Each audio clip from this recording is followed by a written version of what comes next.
9லயும்.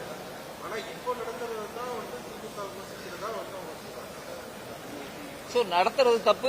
இது வரைக்கும் நடத்தாதனால இப்படியே ஓட்டுங்க, குப்பையை வச்சுக்கிட்டே ஓட்டுவோம், குப்பையை வச்சுக்கிட்டே ஓட்டு போட போவோங்கிறீங்களா? சீர்திருத்தத்துக்கு அவங்களுக்கு இருக்கிற உரிமையை கேள்வி கேட்கணும்னா இப்ப வரைக்கும் கேட்காம இப்ப ஏன் கேட்கறீங்க? நான் திருப்பி உங்களே கேட்கலாமா அந்த கேள்விய? ஏங்க நடத்தல 2009, ஏங்க நடத்தல 2014? அப்போ நின்று கேட்டிருக்கணும் அதே டிஎம்கே. அதை கேட்கல.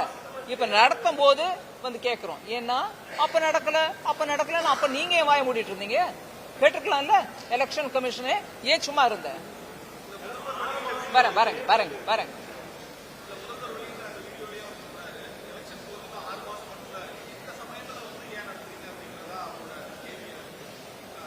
ஏன் பாவம் ஒரு வருஷத்துக்கு முன்னாடியே டிஎம்கே எலெக்ஷன் கமிஷனே SIR இங்க தமிழ்நாட்டில் பண்ண ஒரு வருஷத்துக்கு முன்னாடியே அப்படின்னு கேட்கல?